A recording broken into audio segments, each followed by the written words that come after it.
In 2025, a single AI model generated more written content in 1 month than every human journalist, blogger, and author combined produced in the entire 20th century. Not approximately, not roughly. Researchers at Stanford's Human-Centered AI Institute ran the calculation and stepped back from their own numbers. We are not approaching an inflection point in how content gets made. We passed it without noticing. Here is what that actually means. Right now, as you watch this, there are automated pipelines running 24 hours a day generating news articles, product reviews, social media posts, YouTube scripts, academic papers, customer emails, and legal documents, at a scale that has no historical comparison. The internet was already full before this happened. What comes next is something different entirely. Something that breaks several things at once, some of which you depend on every single day, and most people have no idea it has already started. The stakes are not abstract. They are concrete, immediate, and personal. Consider the information environment you rely on to make decisions, which medication to take, which contractor to hire, whether a news story is real.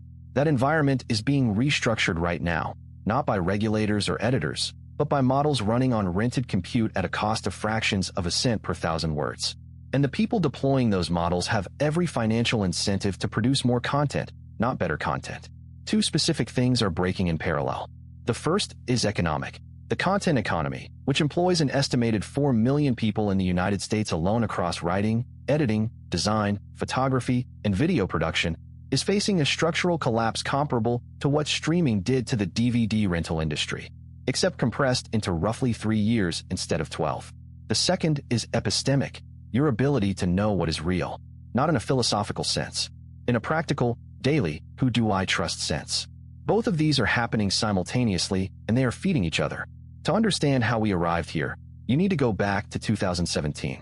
That year, a team at Google published a paper called Attention is All You Need, which introduced the transformer architecture, the underlying engine of almost every major AI language model in use today. Before that paper, AI systems were trained to process information in sequence, word by word, like reading a sentence one letter at a time with no memory of what came before. The transformer changed that. It allowed a model to look at an entire body of text simultaneously and learn the statistical relationships between all of it at once. Think of it like the difference between learning to navigate a city by walking every street one at a time versus being handed a satellite image of the entire city at once. The satellite view lets you see patterns, where roads cluster, how neighborhoods connect, that you would never notice from street level. By 2020, GPT-3 showed that if you scaled this architecture to 175 billion parameters and trained it on a substantial fraction of the publicly accessible internet, something unexpected happened. The model did not just learn to autocomplete sentences. It learned to reason, summarize, translate, write code, and generate persuasive prose. Not perfectly, but well enough. The cost of producing plausible, readable, contextually appropriate text dropped from tens of dollars per piece to less than 1 cent. That price collapse is what you are living inside right now. Here is the first thing most people do not know, and it is the part that makes this more than just a productivity story. The volume of AI-generated content online is not growing linearly. It is growing exponentially, and the feedback loop is the problem. When AI models are trained, they consume the publicly available text on the internet. As more AI-generated content enters that pool, future models train on AI-generated content rather than human-generated content. Researchers at Oxford's Internet Institute published findings in late 2024 showing that up to 23% of English-language text indexed by major search engines at that time was algorithmically generated. By early 2026, independent audits using watermarking detection tools placed that figure closer to 38%. What this creates is something computer scientists call model collapse. Imagine a photocopier that copies copies. The first copy of an original document looks fine. The 10th copy of the 9th copy starts to blur. The 50th copy of the 49th copy is illegible noise. When AI models train on AI output, they lose the edges, the specific details, the unusual examples, the outlier data points that give training sets their richness and accuracy. The result is models that confidently produce content that is grammatically fluent but factually narrowing, repeating the same clusters of ideas with less and less variation. You can already see this if you pay attention. Search for almost any technical topic today and notice how many of the top results sound identical. Same structure, same phrasing, same 3 examples. That homogenization is not a coincidence. It is what model collapse looks like at scale. And it means the informational diversity of the internet, which is the reason the internet was valuable in the first place, is contracting even as the volume of content explodes. More words, less knowledge. That is the trajectory. The second revelation is the one that genuinely overturns the way most people think about this problem. The common assumption is that AI-generated content is a quality problem, that you can identify it because it is worse than human content, that it gets filtered by discerning readers or platforms, and that the cream of genuine human expertise rises to the top. That assumption is already wrong, and the evidence is not ambiguous. In a peer-reviewed study published in Nature Human Behavior in early 2025, researchers showed participants 2,000 paired pieces of content on topics ranging from medical advice to financial planning to breaking news summaries. One piece in each pair was human-written, one was AI-generated using a current frontier model. Participants correctly identified the AI-generated piece 43% of the time. That is statistically worse than random guessing. Humans, using their intuition and critical reading skills, were actively more likely to label AI content as human than to label it correctly. This is not because people are unsophisticated. It is because the models have been trained on human-rated feedback and have learned to produce content that humans rate highly, which means they have converged on exactly the stylistic cues that feel authoritative and genuine to a human reader. The models are not mimicking human writing imperfectly. They are producing text that has been optimized against human judgment and, by that metric, succeeds. The economic consequence of this is enormous. Platform trust is worth billions of dollars. Reddit's valuation, Google's search ad revenue, Meta's engagement metrics. Every one of these is predicated on the assumption that users trust the content enough to engage with it.